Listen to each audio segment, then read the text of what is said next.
Hey, this is Steve, and you are listening to the Falafel House Fantasy Football Podcast, a part of the BS Podcast Network. Enjoy the show. In a world of ordinary fantasy football podcasts, ordinary guys rise up to bring you extraordinary analysis and entertainment. This is the Falafel House Fantasy Football Podcast with your hosts Kevin Cotillo, Sal Lito, and Stephen Marcus.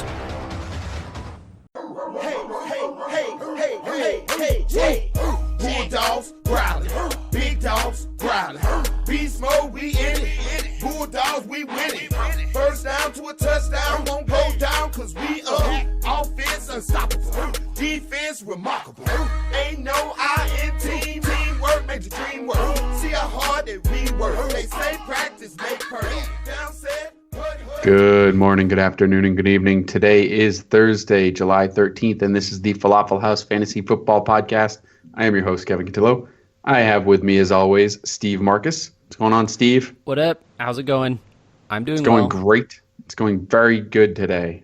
Good. I'm excited. You seem I'm much excited happier than normal. Yeah, I'm excited for this episode. I really am, because, you know what, as much as we give our good pal, Sal, some crap all the time, and I like to joke around as much and say that I hate him because it's true. Yeah, I do genuinely like when good things happen for him, and he seems pretty excited about tonight's show, so I'm happy for him. What's going on, Sal? Well, I appreciate that, and there's probably some people who do know me personally who are listening to this for the first time because we do have a special guest on tonight, and I do believe that Kevin is being nice, Steve, because the young man that I'm bringing on tonight could undoubtedly beat the crap out of Kevin, most likely in his sleep. And so I'm pretty sure that's the reason he's being nice to me tonight. Welcome to my life.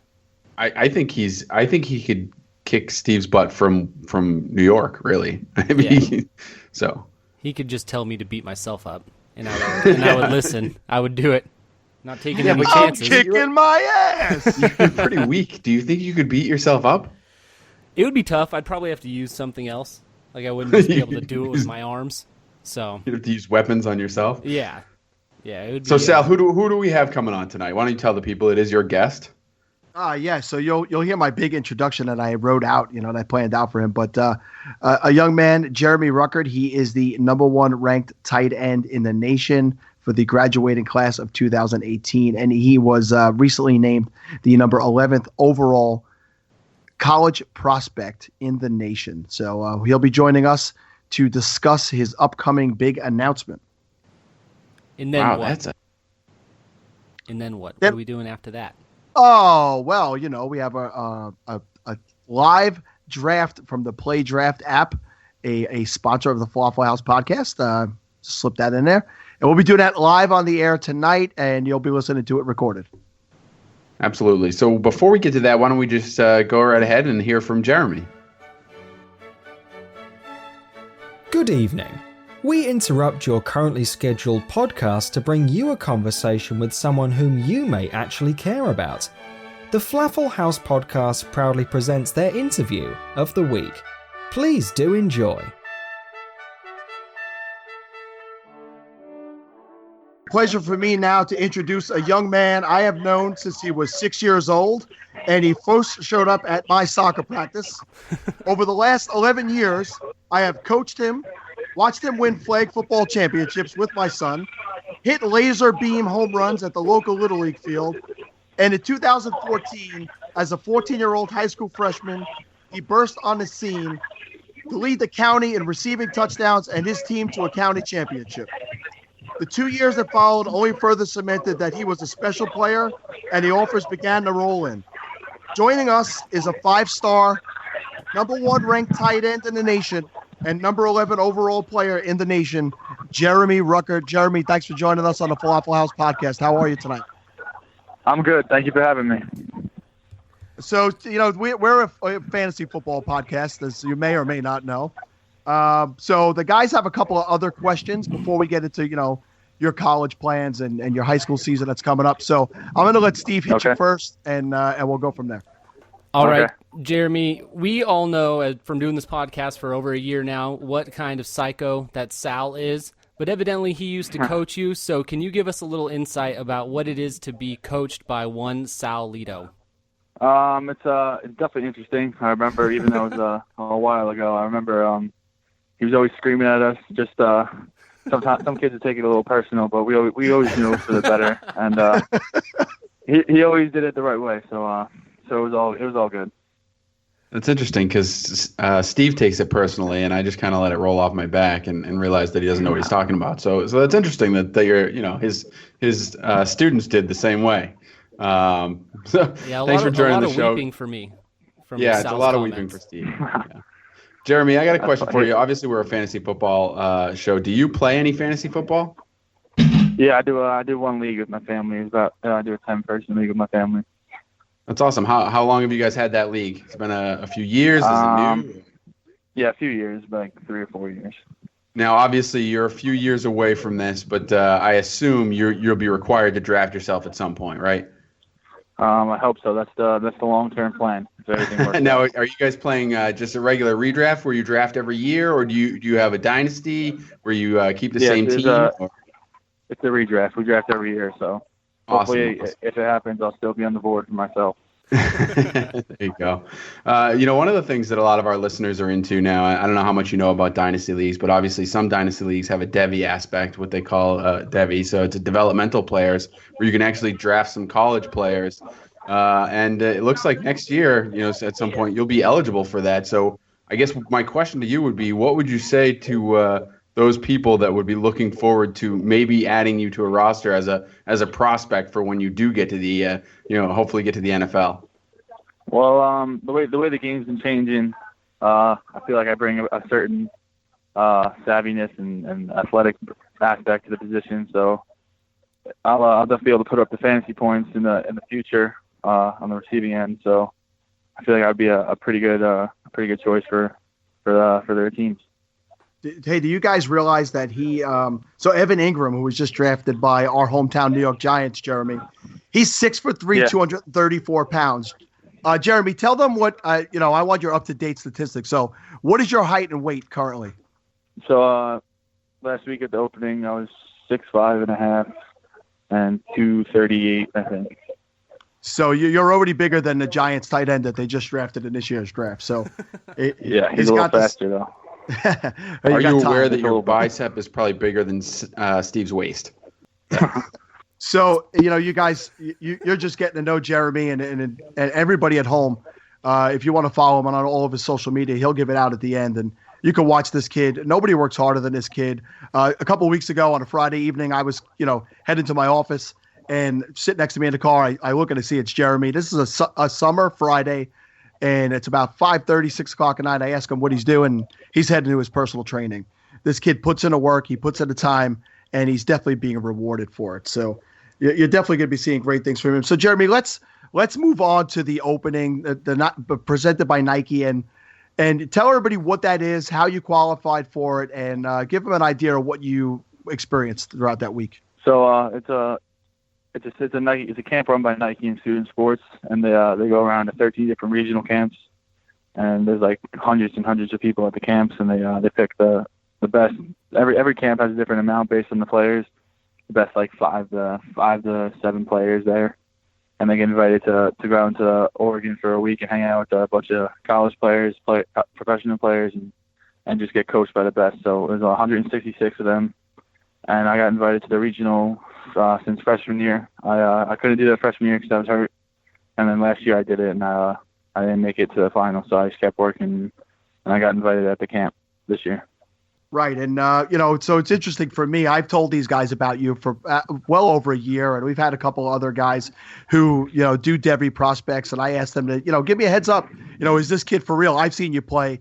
I've been impressed, but there's a lot of kids in this country that are good, and you've seen that talent around. But I'm going to read a couple of tweets that came out about you at the opening from SB Nation Recruiting. Tight end Jeremy Ruckert might be the best player at the opening. Steve Wiltfong, the number 1 tight end in the country, Jeremy Ruckert continues to play like it at the opening. Jeremy Birmingham, 3 touchdowns today in pool play for Jeremy Ruckert out to prove he's the best tight end in the country, and I believe he's done that so far. And one more from Barton Simmons. The best player at the opening on Sunday was a tight end. Him and the 10 other top performers are here, and when you open up that story, you'll see that the number one person there is Jeremy. Jeremy, you received, I believe you made first team all offense, and you were the tight end MVP also? Yeah. So, they came out the other day. I follow along because, Jeremy, he doesn't want to hang out with old guys like me anymore. So I got to follow him on Twitter and see. I'll tell you this much though. And for wherever he does decide to go to school, this kid is respectful. He's grounded. He's humble. If I'm in a gym at a volleyball match or a basketball game and he's, walking in with two friends or whoever, and he sees me, he doesn't it's, my old coach, Coach Sal, whatever. He comes right over, gives me a handshake, asks me how I'm doing. This kid, wherever you land, they're getting such a good quality individual on top of a great athlete. He comes from a great family. I know Bill and Jamie. You know that. You know that for sure. And that comes from your upbringing. Your dad, your mom, your two brothers, Eric and Will. I make sure I get their names on here because I'm sure that they're like, wow, Jeremy gets all the attention. And Will knows in my heart he's still my favorite. But just why don't you give us, before we move on to the schools that you've narrowed it down to, what is it that motivates you every day to get to where you want to be? It's a bunch of things. One of the main reasons that I work so hard is because I know that not many people from this area go and make it big in this sport. So obviously there's like the lacrosse and baseball where there's kids coming out of here left and right and being at the top of the list. But in football, there's not too many, and I know that. So I really push myself. I have a great support system, like you said, with my family, my coaches, my girlfriend, everybody. They'll lead me in the right way.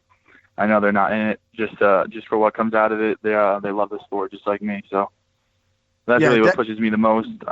The other players that get looked at just because where they're from, the kids from Jersey, California, Florida, they just get looked at, and I just see them all over. So it motivates me to do the best I can. Is there any truth to the rumor that you do it solely so you can laugh in Sal's face for having been such a terrible coach? I haven't heard that one. I don't think that's valid. I prepped Jeremy and I let him know that we like to tease each other here. So it's nothing. Kevin's from Massachusetts, by the way, Jeremy. So you can understand where his anger comes from. I heard you mention your girlfriend. Make sure you give her a shout out by name because these two kids, you see them all over the place on Jeremy's social media, and I'm sure that she's got a lot to do with keeping your head on your shoulders straight. So make sure you shout her out. She definitely doesn't care about football. She cares about me doing good, but that's the last thing she cares about. She cares about me doing well and being successful. So that's one of the reasons we're together. All right. So, we're recording this on Thursday, July 13th, and you've recently posted that on Monday, July 17th, you're going to announce where you're going to be playing school last year. Let the people know what schools you've narrowed it down to, and we're obviously not going to ask you where you're going. That's the big announcement. But where can they watch that announcement, and what time will it be? So it's been a long process. I think it's the number's up to 35. How many offers I got? I cut it down to 4 recently. Ohio State, Michigan, Notre Dame, and Wisconsin. Those are the schools I've been studying hard recently. They're all kind of similar in many ways, but have little differences. So I'm really just trying to figure that out, and it's going to get released on Monday, 17th at around 3 p.m. I'm doing a video with Bleacher Report, so they're going to release it on all their social media. It's going to be on my social media. It's going to be on the Bleacher Report website, and I'm sure you'll be able to find it. I don't know if I'll be able to have it, but right away because they're trying to get the views on it and everything like that. So it's definitely going to be on their website, their Twitter, their Instagram, Facebook, all that. So. Very cool. I know Steve had one question he wanted to throw in before the end, Steve. Yeah, you just noticed all these you just mentioned all these offers that you were getting. We always hear during the NFL draft process all the weird questions that people are asking all the rookies. I want to know, what is the weirdest scouting question anyone has asked you during this process? Someone asked me, I'm trying to think. It's a lot. When I don't know if this is a weird one. It's just kind of like something like, I don't think it's a question. One of the weirdest memories was I lost my dog, and one of the coaches from the schools were driving around my town. And they were screaming my dog's name, trying to help me find it. That was my best recruiting memory. I don't know. People ask me. I don't really have anything people ask me, but that was definitely my favorite memory. Yeah, I came in, heard I lost my dog, and they shot right out and started to call his name and look for him all throughout Leavenhurst. So that's awesome. Pretty funny. And they found the dog, by the way, so that's even more awesome. Yeah, we found him. So if you know the Ruckerts, you know their dogs. Their dogs are awesome. Yeah. And so, hey, Jeremy's a multi-sport athlete also. He was all-county in varsity baseball this year. What was your batting average, Jeremy? I hit 331, and I don't know the rest. I had like 21 RBIs, one home run. It's a grand slam, but I think those are the only numbers I really kept track of. I told my sons, and Jeremy knows my son's baseball first. Yeah. I told him without a doubt, I believe you'll get drafted next year out of high school, whether you play your varsity year or not. I don't know what your plans are. I don't know what happens once you commit, but somebody's going to take a look at you and see what you did even in your junior year. You're definitely getting drafted next year. So I've heard a few teams have like opened up their like profiles and been talking about me, but I don't know what that's going to be like. I hope that would be something cool to say, tell people once I'm older. But I know 3 teams that were in the mix already. That's pretty sweet. So the guys made sure to tell me that I had to tell you that you have to come back. Yeah, you have to check in with us, and we have to get some exclusive rights, as I know you for 11 years. But I want to thank you. I want to thank you a lot for not only taking the time to come on, but I know you're on vacation with your girlfriend and her family, and I know this is leading up to the big announcement on Monday, and I'm sure it's while it's been a lot of fun for you, I'm sure it's also been very stressful. So I appreciate you taking this time. Thank you. I love you to death, man. I watch you grow up. Like you said before, this doesn't happen to kids from our area. We live in Long Island, New York. This is not down south. This is not out west. This is not Texas. This doesn't happen here. So this is really something the entire town is behind this kid, and I know he loves where he comes from. So, Jeremy, tell everybody where they can follow you on social media so they can get the announcement when it's released. On Twitter, at Jeremy_Ruckert 1, and Instagram, same thing. So they can all follow me there if they wanna see it. I'll definitely retweet it. It'll be on my profile, and they'll be able to find it from there. Very cool. Steve, Kevin, anything else? No, Jeremy, good luck, and thanks for coming on, man. Yep, absolutely. Thank you so much. Appreciate it. All right, kid, go enjoy yourself. All right, guys. So as Sal alluded to, first of all, big thank you to Jeremy and good luck to him. We wish him the best. Obviously Sal's personally invested, but I think Steve and I would like to ride those coattails. So we will wish him the best and hope for big things for that kid. Pretty much our only shot of ever getting an NFL player on there if he does follow through as expected.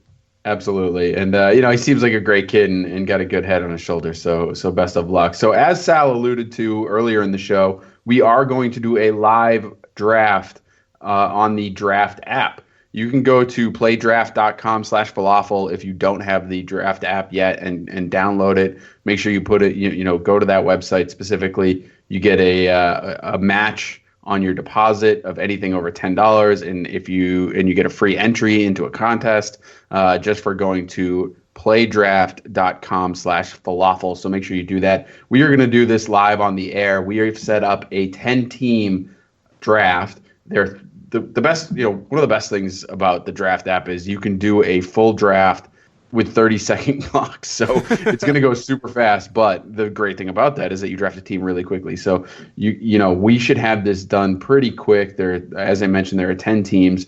I believe it's half-point PPR, guys. Correct me if I'm wrong there. That is correct. Correct. Yep. And you basically start quarterback, 2 running backs, 3 wide receivers, and a tight end.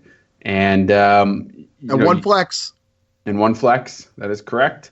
And it's 18 roster spots, so we will each be making 18 picks as well as the 3 or 7 other individuals in this draft, mostly from the Fantasy Life app. So Another great app that you guys should check out if you haven't yet. Hey, Kevin, make sure you let them know no crappy defenses and no crappy kickers in these drafts, just position players. That's correct. Just position players. I don't think Jeremy's added to the list yet, so Sal can't draft him yet. But I'm doing a write-in. That's right. We've talked about it a lot, but it really is a great app. The actual app itself is incredibly intuitive. It's easy to use. I was actually just talking about how easy it is. They've added bye weeks since the last time we talked to you, I think. So it's, much more user-friendly to see which guys are on bye weeks. And, that's the other thing. They're open to feedback, and they change things super quick. So just an overall great app. I believe Steve is picking in the 4th spot. Sal is in the 5th spot, and I am in the 6th spot. So lots of sniping going to be happening here. It started! It's live. We're doing it. It is live. All right, so we are ready to go. We'll kind of go through this as we can, but remember, we only have a 30-second clock. So David Johnson, obviously the first player off the board. No question about that in this format in my mind, guys. So I agree with you there. So, Steve, you're going to be outside of the big 3 running backs, which typically go 1, 2, and 3 unless something changes here. Not Le'Veon Bell went. So what are you thinking at the 4 spot? I think the 4 spot, when I'm picking in a format like this, I'm going to take either of those 3 that may happen to drop to the 4th spot, but if they are taken in the top 3 like they normally are, I think it's a no-brainer choice with Antonio Brown, and he is... and just like that. Snipe. Exactly. Ezekiel Antonio Elliott. Brown goes 3, and Steve gets Zeke. I will take Zeke. I don't care about the suspension stuff. I don't think it's going to end up happening, and even if it does, I want him on my team when he comes back. So I have no problem taking Zeke at 4th overall, which is what I did. So everybody knows that I love Da Julio, as we call him. So with the 5th pick, I'm going to take Odell Beckham Jr. So this is where I get a little tricky, right? Sal obviously takes Odell Beckham Jr., Julio Jones is there on the board. I know who you're taking. AJ Green, but you guys know where I'm going because Sean McCoy. I think running back is so much thinner than wide receiver that I'm going to take LaShawn McCoy, and I'm going to be happy that I have a good, solid running back to start my roster with, especially a guy that's going to be effective in the passing game. See, that's the thing about McCoy, particularly in redraft. Obviously, we have spent most of the offseason talking about dynasty, but in redraft formats, he's a no-brainer to me. He could easily become the number 1 overall player in a redraft league this year. Let's not hurt yourself talking like that. So you think it's unheard of? McCoy's my number 4 running back off the board, just where he went. But no, I don't think it's unheard of. The guy's dynamic, but he's a little bit older and he does have the injuries. It's almost guaranteed he's going to miss a game this year. So I say not going to be number 1. That's right. God damn it. Oh, all right. So angry already. Yeah. So as Sal has gotten angry, Julio Jones goes off the board, followed by Evans, Green, Freeman, Jordy Nelson, Devonta Freeman, that is, Jordy Nelson. So going into the second round, we see Melvin Gordon come off the board, and I'm going to be coming back around here pretty quickly. What would you guys do? What's your thought process for me? Obviously, I'm going to snipe you either way, but not helping for me, I want to grab another top running back before I load up on receiver. So I'm kind of hoping that Jordan Howard falls to me so I can snag him. What are you guys' thoughts on that? Well, for me, you're up, right? Jordan Howard just went right before you. I got sniped and I'm up. So now DeMarco Murray's the top-rated player on the board. Michael Thomas, Hilton, Gronkowski. I'm probably going to lean towards DeMarco Murray here because, like I said, I want those 2 running backs. Well, I'm glad you went that way because I was going to say to you, in this way, you have to start 3 wide receivers, and it is half-point PPR. If I get 1 running back early, I'm definitely going, unless somebody drops, I'm definitely going to go wide receiver most likely with my next 2 picks. And I'm going to take T.Y. Hilton. I have him ranked higher than I do Michael Thomas, even though Thomas's ADP is slightly higher. And I obviously just pissed off Steve. Yeah, not a fan of that. I was going to be taking him. You weren't. Well, I was trying to. I was doing what I could. So with that happening, I want to be taking a wide receiver here. I took Zeke in the 1st. The next guy, or the next couple running backs, Leonard Fournette, Todd Gurley, Lamar Miller, not going to take them. I've got Amari Cooper ranked higher than Michael Thomas this year, so I am skipping Michael Thomas, skipping Rob Gronkowski, taking Amari Cooper as my wide receiver 1. I don't like it very much. not a big What about fan. Cooper over Des Bryant? How you're not a Des Bryant guy? I have Dez ranked pretty high. I think he's right around my top 12, but I've got Cooper ranked 9th and one spot ahead of Michael Thomas. So I will take the chance and I will believe in myself, which has served me pretty bad in the past. But Let me ask you guys this: we've got a few minutes, not really a few minutes because it's 30 seconds. But do you guys have a formula you like to stick to position wise? Do you like to get a certain amount of players at each position? It's what you're striving for. I have 2 ways I'll generally go, but I don't know. Do you guys feel the same? Do you have a specific target? Yeah, so for me, particularly with these drafts, like I said, I want to grab a couple of running backs early, but beyond that, it's really more where's the value for me. So I don't worry about so much. I mean, obviously with the 3 starting wide receivers, I'm going to have to grab a wide receiver next because I don't want to be too far behind on that. But I do think that I have the ability now that I've locked in my 2 running backs to kind of go all over the board and take whatever the best value is for me.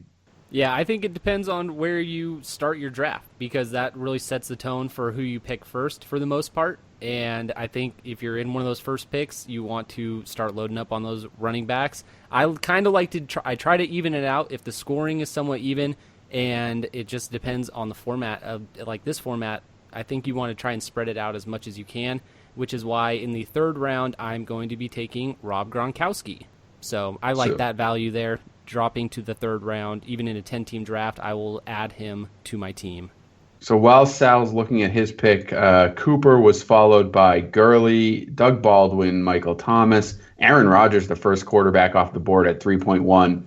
Des Bryant follows him, Marshawn Lynch, and then Rob Gronkowski, as you just heard Steve say. Sal, who are you taking?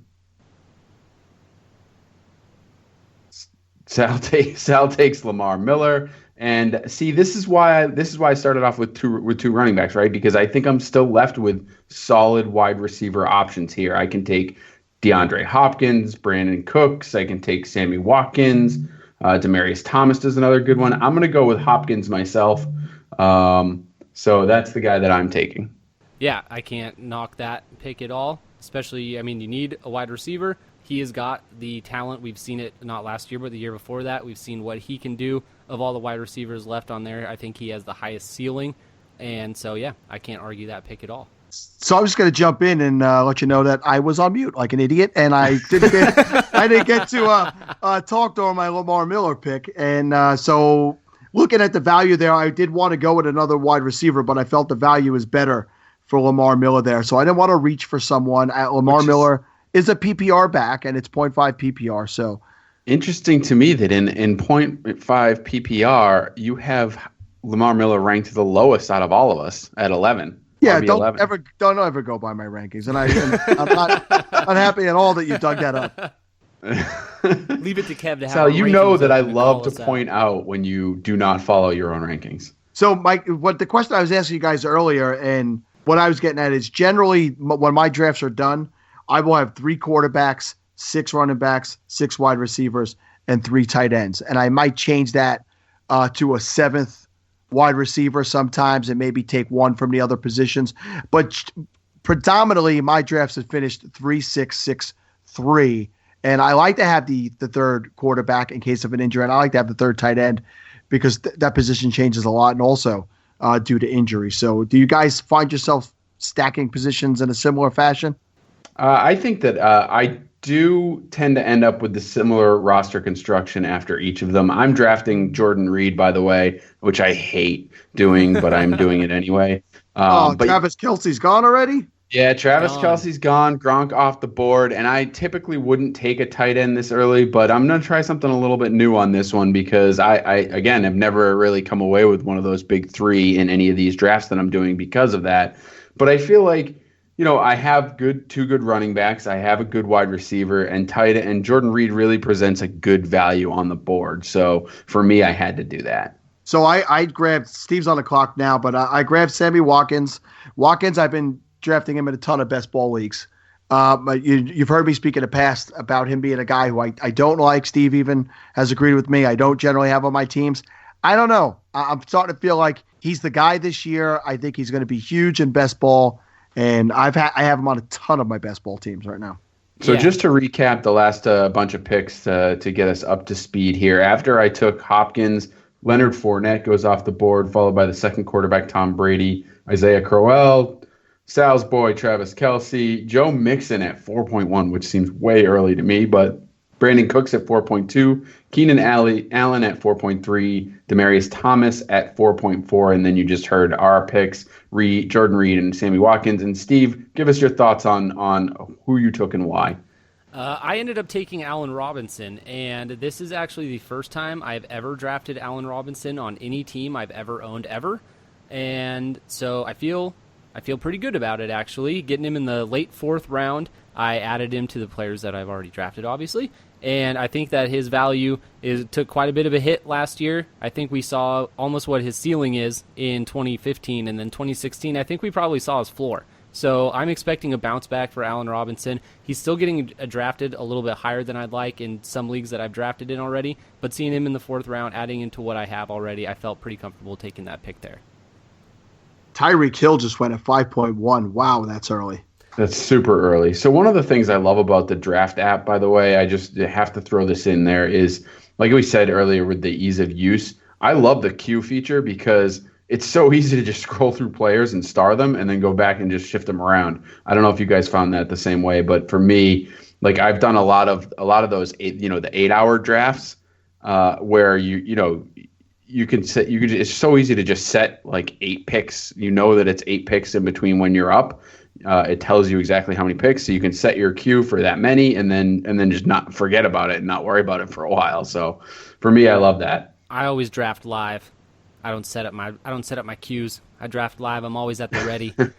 And right now, Jason Tran, I just want you to know you just took Carlos Hyde. Another reason I took Allen Robinson in the fourth. I've seen Carlos Hyde dropping into the fifth round quite often, and so I was hoping he was going to come back to me. He got taken at 5.2.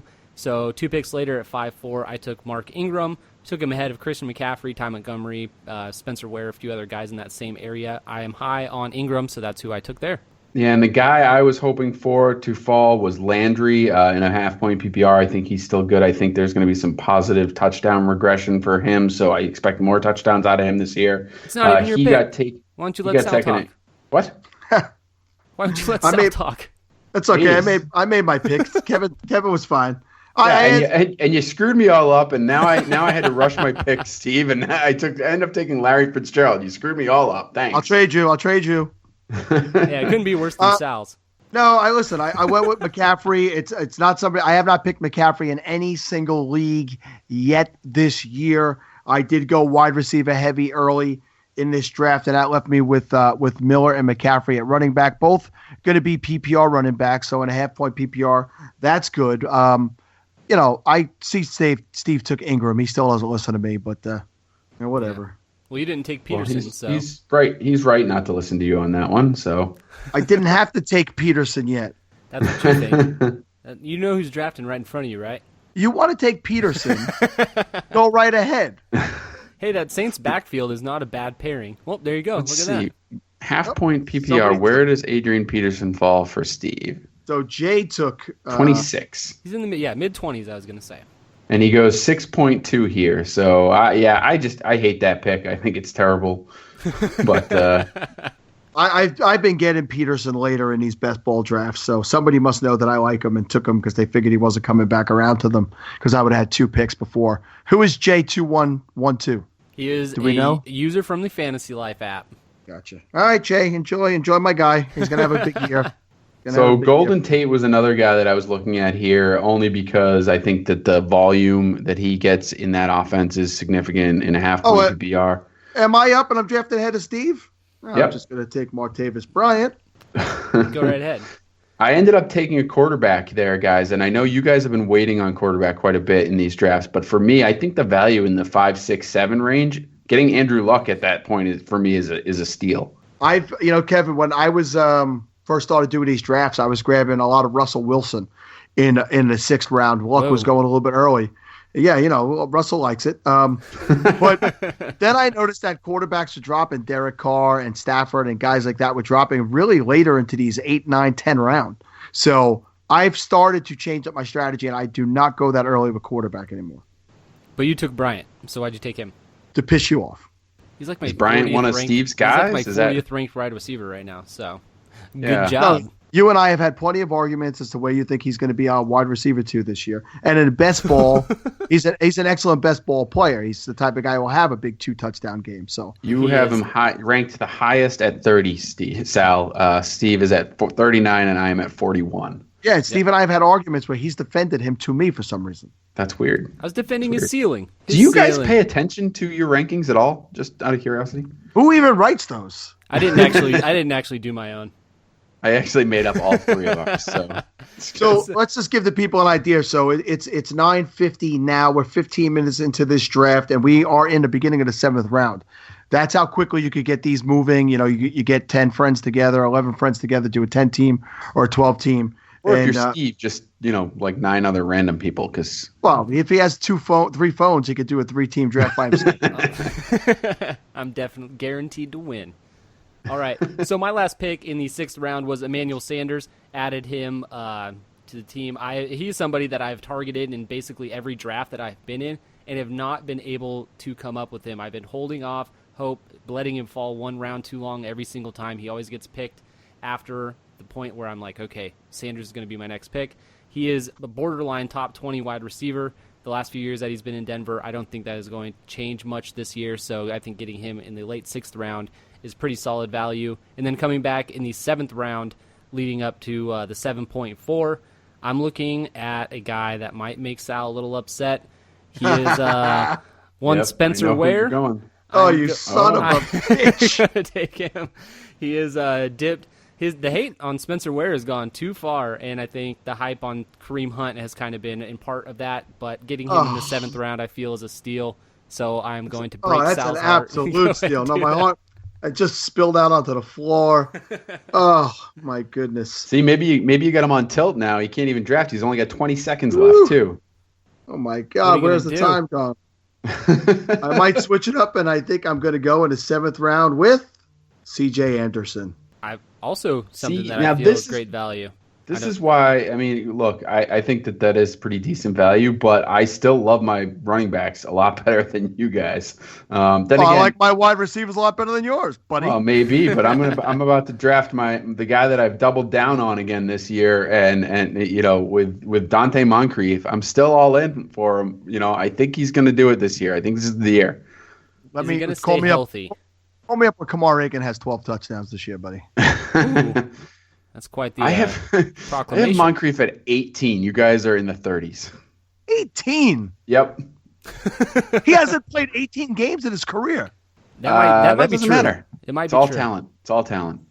No one can doubt or no one can question that his efficiency. I mean, he doesn't do it with the yards, but he scores a touchdown every time he plays, it seems like. And if he is able to stay healthy for an entire season and put up decent numbers in comparison to what he has done, he is going to be a valuable wide receiver. So I don't hate him. I'm just a little turned off from what he did last year. He burnt me pretty good in a few leagues, and I don't know if I'm ready to trust him again. So here's Overall, something, we like, all had him. A lot At of this places. point in the draft, I'm looking at it. We're into the 8th round.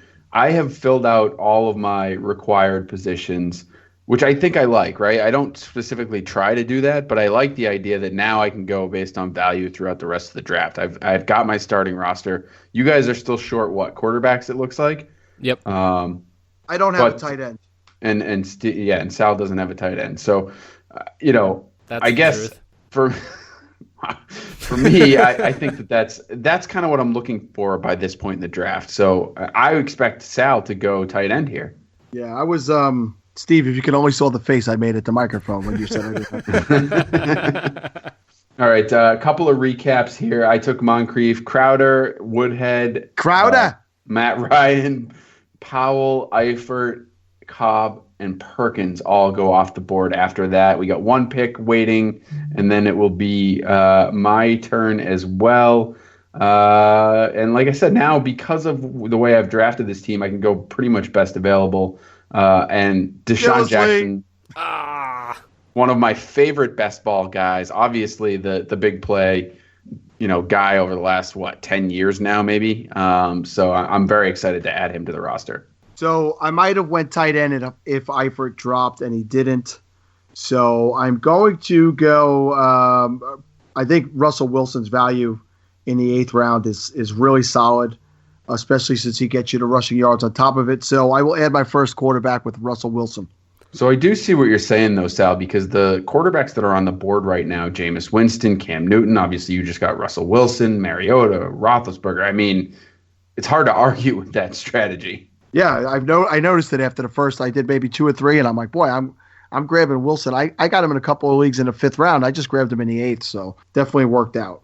Yeah, I was going to someone who swore off drafting Russell Wilson for quite some time. I was actually even looking at him too, because seeing him there that late, I think is really good value, and which is why I picked the guy I picked, which was Mike Gillislee.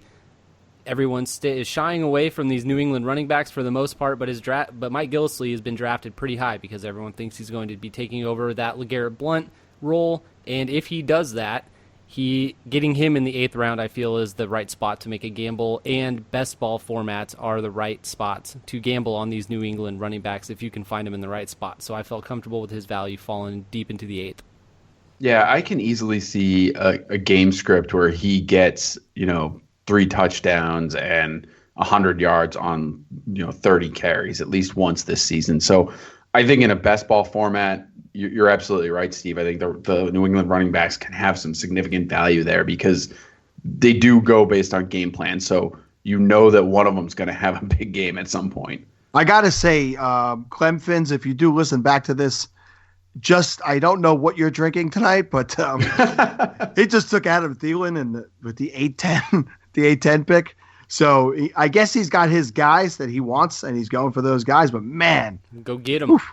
I mean, I think when you start your team off with Aaron Rodgers and David Johnson, you could pretty much take some chances elsewhere, I guess.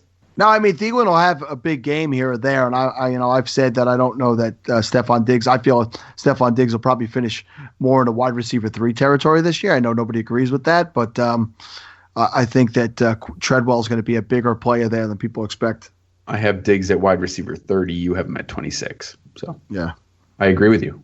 So that's a high end wide receiver 3, right? 26. We're talking 12-team leagues. Yeah, that's correct. I finally got my rankings right. Yeah, look at you, Steve. By the way, way high on him. Yeah, I've got 16. Him high. I needed to adjust that a little bit. I need to drop him down a little bit more. So speaking of the last pick that Sal made, which was Russell Wilson, I am finding that same value with one Cam Newton in the 9th round. Not someone that I typically draft because he usually gets taken very early. But in this type of format, a lot of people are expecting somewhat of a bounce-back year from him. And so I think taking him in the 9th in best ball, I think that's pretty good value for the first quarterback. I do have Derek Carr ranked higher than Cam Newton, so Kev, hold off. You don't have to call me out for that. But based on how this draft is going, I feel like I can let Derek Carr sit there for a little bit longer and hopefully pick him up in one of these later rounds if Derek Carr, here I come. Uh-oh. I forgot I was drafting with you guys. Damn it. Yeah. So, yeah, that is why I passed on Derek Carr right then in there. And I got sniped yet again. Theo Riddick was the guy I was targeting. He gets picked right before me. And I picked him. Yeah, well. Oh, it's me. Great, yeah. Theo Riddick. Riddick. Pick, Sal. One of the great things on the draft app is that the ADP is right there on the screen for you. It tells you, where they go. And Amir Abdullah is at 80.2, and Riddick was at 86 point whatever the hell it was. I don't remember. But especially in a best ball format, we've all pretty much gone on the record saying that, to me, Theo Riddick's more valuable, especially in a PPR. So I love him there, getting him in the end of the 9th round as my 4th running back. I'll take him all day. Yeah, I think that there is a way that Amir Abdullah ends up outscoring Riddick this year, but it's only if he stays healthy, and I think we all know that that's a huge risk. I ended up taking Derrick Henry so that I lock up the Tennessee backfield. Kyle Rudolph goes immediately after that. Jameis Winston, LeGarrette Blount, Samaje Perine, Kareem Hunt, Martellus Bennett, Zach Ertz. So we got a little tight end run going. Yeah, the Zach Ertz must hurt. Make you nervous. I was hoping that Ertz came back to me, and he didn't. So I played a little bit with fire there, and I got burned. Cheesy's on the Kareem Hunt Kool-Aid. Taking him ahead of guys like Matt Forte and, I guess Matt Forte was the only one. Jonathan Stewart, Latavius Murray, all these guys. I wouldn't take Kareem Hunt. He's a backup right now. He's a backup. So I was surprised to see Kevin go with Cam Meredith there at 10-5. Yeah, he's a guy that I can't quite figure out, but I'm softening my position on him and moving him up my board. I think he's just.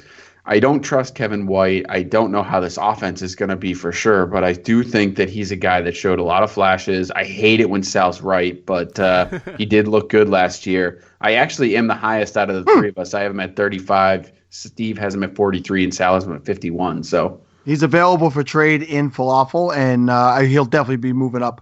We discussed that when we discussed the ADP a few weeks ago, where I actually value him higher than Jordan Matthews, and I have him lower than Jordan Matthews in my rankings. But, I might have been sipping back on a little bit of Grandpa's cough medicine when I wrote those.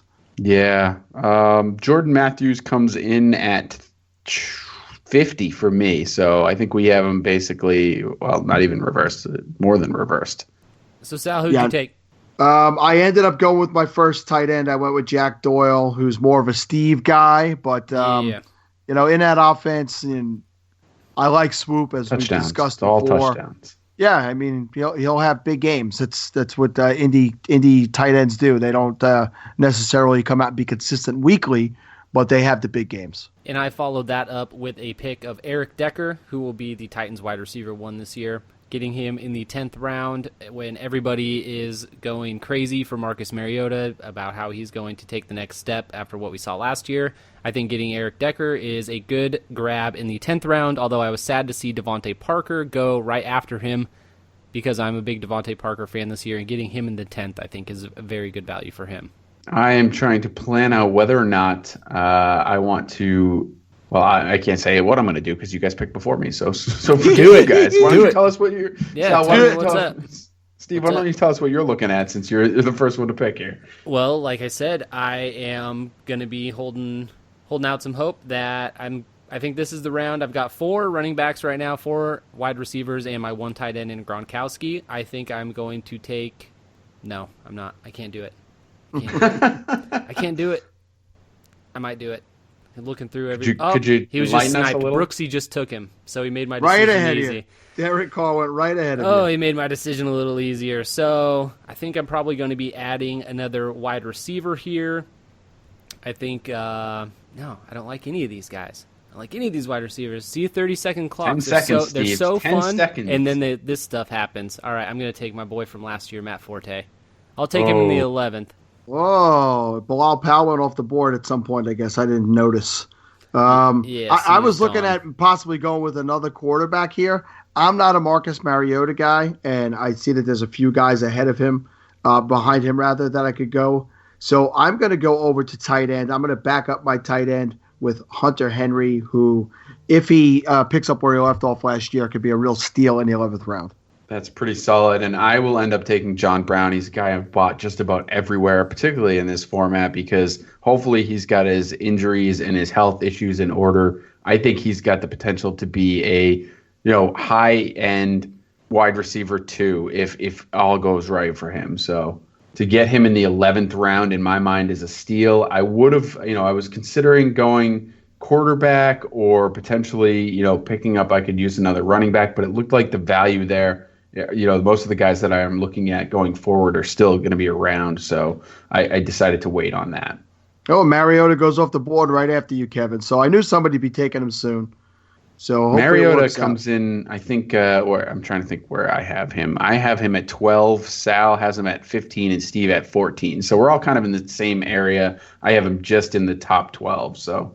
But there are other quarterbacks on the board still for me that I have ranked higher. So and the QB run just began, right? So it went Mariota, then a few picks later, Prescott, and then Rivers, and now Stafford. That was the guy I was hoping I was coming back around to me this round. It didn't work out. I'm stoked. I'm stoked. I'm in the back of this. In the back. Those of this were the round. 2 guys. Rivers and Stafford were the 2 guys. Oh, and then Eli goes. Who just took Eli? Scuba Dre, you bastard. And Tyrod Taylor, that was the guy that I would have had next. At this point, I think I'm actually going to wait because I just don't love the value there. And I'm going to go with a guy that I think has potential. to be a running back. That's a Kevin guy right there. Absolutely. CJ Prosise is a guy that I will draft everywhere if I can. So, yeah, I hate all the values that are on the board right now. I really do. The quarterback just got terrible. Yeah, and there you go. So I figured I could wait around and grab that other tight end, and then 6 quarterbacks went off the board and got me. So I'm going to jump on Quincy Enunwa, who's the guy I think that could have a really big year in the Jets offense because there's pretty much nobody else there. Yes, I tend to agree. I was actually looking at Quincy Enunwa as well, but I'm going to go with a Scott Fish favorite and take Kenny Britt in the 12th round. We assume that Cleveland will probably have some garbage time this year, and those garbage time receivers, much like Quincy Enunwa will probably be, they're pretty valuable. So getting Kenny Britt as my 5th receiver, I will take that any day of the week, and I think getting him that late is another good value. And now I get to wait for everything to come back around. Getting late into the draft here, we're going to be in the 13th round. Only we're going to have 6 picks left to go. And so for those of you playing the best ball on the draft app, it clearly before round 11 is where you really want to get your quarterback because, from 11.1, we had Cousins, Roethlisberger, Carr. Then a few picks later, we had Mariota. Then a few picks after that, it was Prescott, Rivers, Stafford, Manning, Tyrod Taylor. So into 12.3 before Eli Manning goes. 12.4 before Tyrod Taylor goes. So try to get your quarterback before that point. Yeah, and Dalton just went at 12-9. Interesting. A lot of Very people interesting. A lot of people like Dalton this year. I'm actually one of those guys. He was up until about a few weeks ago my only Pigs 2 quarterback. And I felt pretty decent about that, but being that it is a super flex, I needed to get another one, and I did that. So, but I do like Andy Dalton a bit this year. I think he's got low-end or high-end QB2 potential. But seeing as that QB run had just gone, I'm going to be taking one of my favorite QB, best ball QBs in the 13th round, and that is one Mr. Blake Bortles. Oh, you piece of garbage. You piece of garbage. You hate Blake Bortles. You are the king of Bortleism. I was actually going to go with Wentz anyway over Bortles. So I did take Wentz in that spot. I was hoping Bortles might come back around and be my 3rd QB, but you son of an anti-Bortleism freak. So I'm gonna push it a little further, and I'm gonna pass on quarterback again, and I'm gonna take Mike Wallace, who's another guy I love in best ball formats. Obviously, been a big play guy his whole career as well. So I love that pair there, the Mike Wallace, John Brown, and Deshaun Jackson trio. I guess they are in best ball formats. Those 3 guys could light it up on any given week. So I love matching those kind of guys up. Especially when you can draft guys like Fitzgerald, who will have the floor that you need, of a 100-catch guy. Oh, so he's a guy who just went up the board, who's a Kevin guy, who I thought he was probably hoping came back around to him, but Corey Coleman just went off the board. Yeah, I've been high on Corey Coleman most of the offseason. I have to sort of reevaluate. The more I think about that Browns offense, and we actually had a good piece come out on the Browns training camp preview by Corey Snyder on falafelhouse.com. You can check that out. But the more I think about the Browns offense, I worry that they're just not really going to produce. And a guy like Coleman maybe just isn't going to, doesn't have the quarterback play to make him as valuable as I'd like him to be. Hey, can I just say that you just segued like a champ, buddy? I'm proud of you. Hey, thank you. I appreciate that. Only took I'm trying to work on this whole broadcasting thing. I think it might pay off someday. Yeah. Well, I'll send you 5 spot. I will not. So my pick comes up again, and I get lucky because one of the guys that I still like from a quarterback perspective and a best ball is still there in Carson Palmer. I think he's going to have a bounce back year. I don't expect him to be phenomenal, but in this format where it's best ball, I only need him to have a few good weeks. So I think it's a good pick here. I like him to bounce off his ass on the floor personally, but I'm going to go with a tight end, my 3rd tight end. I'm taking Coby Fleener.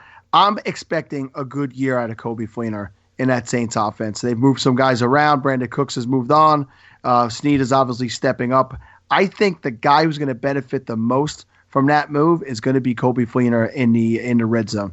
All right. Let's find out where Sal has Coby Fleener ranked. Oh, I'm sure it's not high. While you look for that, I'm going to talk about Jordan Matthews. What? I think I have him as a tight end one. Kobe Fleener. Kobe Fleener comes in at 12 for Sal. So yes, you do have him as tight end one. All right, very nice. I took. Who Jordan did you take, Matthews. Steve? Jordan Matthews in the 14th round. Boo! You're just jealous. Don't be jealous. Mama Matthews wouldn't even have made that pick. Yeah, she would have. She would have done it. You know it. I don't know about that. She might not have. Nah, come on. 14th round. He's my 6th wide receiver. He's going to have games where he scores touchdowns, where one of my top guys maybe doesn't. He's going to be valuable. He is a slot receiver. He was a slot receiver, that's where he has been most effective, and now he's finally got some wide receivers on the outside that can take a little attention away from him. So I think that he's going to get a lot of opportunity, and he's going to have some open space to work with, and I think that is going to benefit him. I have no problem taking him where I did. So quietly, Sal has 3 tight ends on his roster already. It's not quiet. He's told us every one. Yeah, well. Not that quiet. Yeah, I've never been mistaken for quiet. No, I mean, I did spell out for you guys that I usually go 3-6-6-3. So when my last turn came around and I saw that there wasn't really a lot of value in the other positions, I figured why not grab, in my opinion, my third tight end one that I'm going to have on my roster. So I'm happy with my setup. All right. I'm not going to argue with you there. I'm just just throwing it out there that you have 3 on your roster already as where you, and I recommend you don't argue with me. I'm sorry, you recommend it? Yeah, you said you're not going to, and I highly recommend that. Well, but whether I'm wrong or whether I'm right, Kevin, I don't like to lose, so I'll just keep it up. Don't get all tough just because you brought on a 6'5", 250-pound kid on the show. 6'5" and a half, 238. Pay attention. Sorry, yeah. So I'm going to take someone that should come as no surprise to anybody, but it is one Jamal Williams, getting him in the 15th round for the eventual starter, the starting running back for the Green Bay Packers. Love the value there. Him dropping and dropping and dropping. I think that will come back and be very beneficial for my team. He's my 6th running back, and he will probably end up being one of my highest scoring running backs when all is said and done this season. I will take it. Be honest, it's because you got sniped on Jeremy Hill. No, I'd have taken Jamal Jeremy Williams. Hill got drafted already? Yeah. Oh, my goodness. I usually get Jeremy Hill in like the 17th round of these drafts. Nope. He's gone. So I take a guy that Sal keeps. I think Sal has made fun of me a couple times for being high on Austin Hooper. I think that this kid is going to have a breakout year. I like him to succeed in the offense. I think that he's a guy that showed a little bit last year as far as being productive, and in his second year in the league, he could really take a step forward. So I think the Atlanta offense isn't going to have as much of a regression as everyone seems to be pegging it for. So and he's a guy that I think can really step up to make sure that they stay on par with where they were. I'm pretty sure you just used to me making fun of you because I really don't have any issues with Austin Hooper. Yeah, I don't know that I have him ranked very high, but I don't think it's out of the realm of possibility to believe that he becomes a valuable part of that offense. I mean, it's not that long ago that Tony Gonzalez was a big player with Matt Ryan, so we know he is familiar with using the tight end. So I don't hate it as much. I will say, particularly in dynasty formats, he's a guy that I'm looking to buy everywhere if I can. Buy, sell, trade. We are creeping along. We are in the 16th round. Some of the guys that are coming off the board here, Brashard Perryman, Deonta Foreman, O.J. Howard comes off the board at 16.2. That's a guy that I would stay away from, at least in this format. I just don't think you can really count on too much out of the rookie tight ends this year. But I do now get to take my pick, and it's a guy that I'm excited to be taking. Finally get to add a gentleman from the Patriots roster. I'm going to be taking James White. I think he's got a solid role in this offense. And, you talked about Gillislee and how people are down on the running backs in New England. Rex Burkhead makes me a little nervous as far as the pass catching, but I think James White has earned the trust of Tom Brady. We've heard glowing reports out of him on this guy. So I think, James White will have. I don't think he's going to have games like he had in the Super Bowl constantly, but I think he's going to get 5 to 6 targets a game, and he'll be utilized in the offense pretty regularly. So I grabbed DeAndre Washington in the 6th round. I think that the more you hear, he seems to be the guy who would probably get an uptick if something was happening to Marshawn Lynch. I know I've spoken a lot about Elijah Hood, the rookie back who emulates his style to Lynch, but Washington showed a lot of good flashes last year along with Richard. But I own him in a ton of leagues where and when I don't own Lynch, and if I do. So I like him this late. He's a good wild card. And I followed that up with John Ross, who is most likely going to be the second wide receiver for the Cincinnati Bengals. He's got A.J. Green on the other side. Tyler Boyd, man. Yeah, I'm gonna move on. One of the reasons I was so high on Sterling Shepard last year was because of the landing spot that he had being opposite of Odell Beckham. A.J. Green is a damn good wide receiver. He is going to command a lot of attention. John Ross is a very good wide receiver who was drafted in the top 10, and he's better than Sterling Shepard. So I think that he's got an opportunity, especially in this format where he seems to be a speed guy. He's going to take the roof off the top of defenses, and it is going to getting him in the 7th or the 16th round. I think that it's a no-brainer. I think that it's a pretty easy choice for me. And then in the 17th round, since I'm already back up again, I am taking Antonio Gates. Getting Henry in the 11th is a great value. Sal took him earlier, but normally he's being drafted a little bit higher than that. And so that's why I've stayed away from Hunter Henry and getting Antonio Gates. He's still playing. He's still going to be there. I believe he's still going to be the starting tight end there, and he's going to have productive weeks. So getting him in the 17th as my second tight end, I feel very good about that. And I'm grabbing my third quarterback. I told you I like to get 3, and I'm going with Ryan Tannehill. I mean, we're hearing that the offense is going to be better this year. Gase is there another year in that system. And let's see, he's my third quarterback, so it's not really that big of a risk. But, he does run the ball as well. And I think Tannehill can have big weeks. He doesn't have consistent weeks, but he can definitely have big weeks. And so following that up, I took a guy that's probably a little bit of reach. Probably could have waited till the last round to grab him. But I think that Connor, blanking on the first name. John Connor. John Connor out of the Pittsburgh, backing up Le'Veon Bell, rookie kid. Again, it's a dart throw at this point, right? He's my 6th running back. He's, if he doesn't do anything in this format, I'm not really that worried about it. But I do think that there is a chance that if Bell goes down, they haven't really signed anyone. I don't think they're going to use Fitzgerald Toussaint. Is that his name? Toussaint? Did I say that right? Very much. So I think this kid has a chance to really be a solid backup for Le'Veon Bell. Yeah, I mean that's the growing feeling around the fantasy world. So good story, good kid. We know he beat cancer, and he's somebody you definitely want to root for. James Conner, by the way, not John. As I say, John Connor is the Terminator, by the way. Terminator, correct? Yes, yes. So. I'm stupid, but anyway, he's the wimpy Steve character in Terminator, right? Well, that's what I meant. He's from the Terminator. We all know who the Terminator is. Oh boy, you're gonna have to work on that a little bit. Yeah, I don't. Not your best impression. So coming into the last round here, guys, I need to shore up tight end a little bit, and I'm curious what you guys think as far as the next best tight end. Obviously, you guys are going after me. I know Sal doesn't need one. I don't know if Steve is planning on getting a tight end, but I'm leaning towards Charles Clay. My other options, Dwayne Allen, who we think could have big touchdown possibilities. Evan Ingram, Austin Seferian-Jenkins, and that's kind of it. Swoop maybe, and Higbee I know is a guy that Sal's talked about a little bit, but who are you guys? Would you guys lean towards? Michael Roberts. Yeah, not taking Michael Roberts. Not even on your SFB team. I didn't see him on your SFB team. I think I'm gonna go with Dwayne Allen. I'm sorry, Charles Clay, because it's his job to lose. He's not behind Gronkowski or anything like that. So I think he's just more of an opportunity there.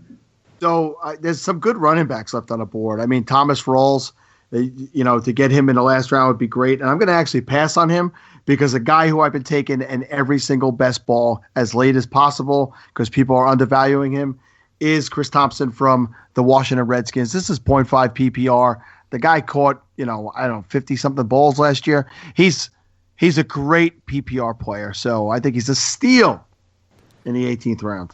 Yeah, and had I had enough time to fully answer Kev's question, I would have absolutely lied to him and told him how much I like Charles Clay, because I was hoping that Dwayne Allen fell to my pick at 18.7. Owning Gronkowski, I need to have somebody on, and preferably the second tight end on that Patriots offense, and that being Dwayne Allen. I picked him with 18.7, so I paired him up with Gronk, and just in case that injury bug strikes again, I've got a Patriots tight end who we know has those big games and is probably gonna pay off quite nicely. And all that's right, it. guys. So we did it. We are done. We have finished the draft. As you can see, obviously, it has been 45 minutes. I can forgive my math there. You're correct, unfortunately. 45 minutes from start to finish, an 18-round draft, 10 teams. I think that's pretty solid, and it's definitely a lot of fun.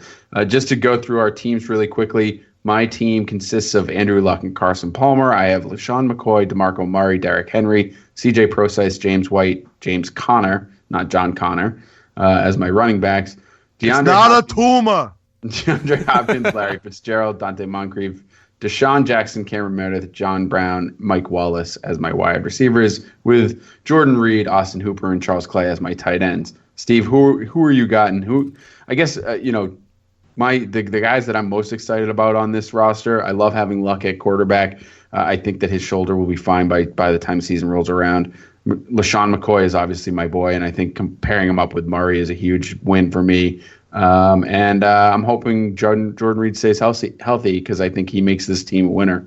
Yeah, I'm just going to go ahead and say that I like all of my guys, except for checking bye weeks at the end of the draft. Might not be the best idea. Oh! All of my tight ends. Tight ends, yeah. All of my tight ends, I have a bye week 9. But for QB, I've got Cam Newton and Blake Bortles. Running back, I've got Zeke, Mark Ingram, Spencer Ware, Mike Gillislee, Matt Forte, and Jamal Williams. For my wide receivers, I've got Cooper, Allen Robinson, Manuel Sanders, Eric Decker, Kenny Britt, Jordan Matthews, and Josh Ross. And then for my tight ends, Gronkowski and Allen, and then Antonio Gates. So I just won this draft, and I appreciate you guys for playing.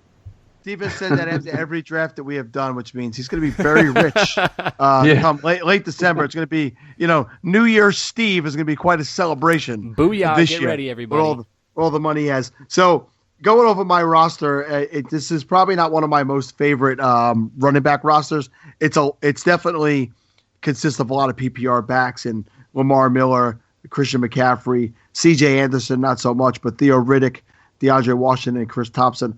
I really like my wide receivers here, and I could probably see on more occasions where the flex position is going to probably come from here. And I got Odell Beckham Jr., T.Y. Hilton, Sammy Watkins, Martavis Bryant, Quincy Enunwa, and Kenny Stills is one I didn't get to talk about in draft, but he's another guy, as we all remember last year. He's pretty much hit or miss, big play touchdown, but if he could get that big 80-yard touchdown and pull me out 14 to 15 points in a given week on one big play, I'll happily take that. My quarterbacks, a bunch of guys I like, a bunch of guys I've been taking in a lot of places, and that's Russell Wilson, Carson Wentz, who will be at least a top 15 quarterback this year, and I think has the possibility to leap into low-end QB1 territory. Ryan Tannehill rounds those guys out. And over on my tight ends, I got some great value. I have 3 guys who I all feel will be tight end ones this year in Jack Doyle, Hunter Henry, and Kobe Fleener. All right, so that about does it. That wraps up this draft. I don't know that there's anything else to say except for Steve. Why don't you start with some final thoughts? All right, everybody knows you can find us on Twitter at Falafel House. You can follow me at Sid Skeet. You can follow Sal at Lito Sal, and you can follow Kev at Wally Central. Check us out on all social media platforms. Search for Falafel House. And I would like to give a shout out to our other drafters here really quick that made this draft possible tonight. We've got Cheesy, J2112, Scuba Dre, Clemfins, Brooksy, Jason Tran, and FF Hep on Twitter, Alan Hep. Thank you guys for drafting with us tonight. It was a lot of fun. Hey, and I'll just say that remember that if you have not downloaded the app yet and you want to, playdraft.com/falafel, FLAFFL. Once you download it and you put in $10 or more, you will get one free best ball entry. And you can then follow us on there as well. And Steve and Kevin have the same names, and mine is Sal33, just like it is on a Fantasy Life app. And invite us, tag us, all different shapes and sizes and money values. We don't mind losing. And also good luck to all the people in my Olaf division, SFB. We didn't get to touch on that this week, and maybe next week we can review our rosters since we took up a lot of time talking best ball. Well, unfortunately, you're the only one who's done with your draft so far. The rest of us are plodding along in that. So next week would be better for that. For sure. For me, I want to talk about, obviously, fantasycares.net. Make sure you go over there. Look at there's best ball tournaments on there that you can join. And in order to earn a spot into next year's SFB. And there's plenty of other stuff going on in there, different leagues and different formats that you can join to help raise money for Toys for Tots. I always like people to check that out. Scott Fish does a great job running that, so please do that. I want to bring up another one. This one's kind of a family friend, actually a friend of my wife's, I should say, someone she went to high school with. If you could go check out, and I'll tweet this out, but there's a GoFundMe. It's called Team Peyton's Brain. Peyton is a 5-year-old girl who was diagnosed with brain cancer back in 2014. She's been dealing with it for about 3 years now, and my wife knows this family, and they've had some struggles and some medical bills. She's still dealing with it, so I just want to give a shout out to that. Like I said, I will tweet that out. If you could go over there, take a look. If you can donate anything, it would be great. This is a beautiful little girl that obviously needs our help. So they're trying to get her into some medical trials. And it's obviously incredibly expensive for the travel and all the costs that are associated with that. So anything you can do, it's on GoFundMe. It's Team Peyton's Brain. That's Peyton. So Team Peyton's Brain. Check that out and head over there. And of course, we are part of the DHH podcast network. So Dynasty Happy Hour, go ahead and check that out. And go over to dynastyhappyhour.com as well and look at the podcast page. Until next week, I think that's it. We've probably talked way longer than we should tonight. Yeah, so we will be back. Yeah, Scott Fish is going to hate this episode. We will be back next week. And until then, Steve, hit the button.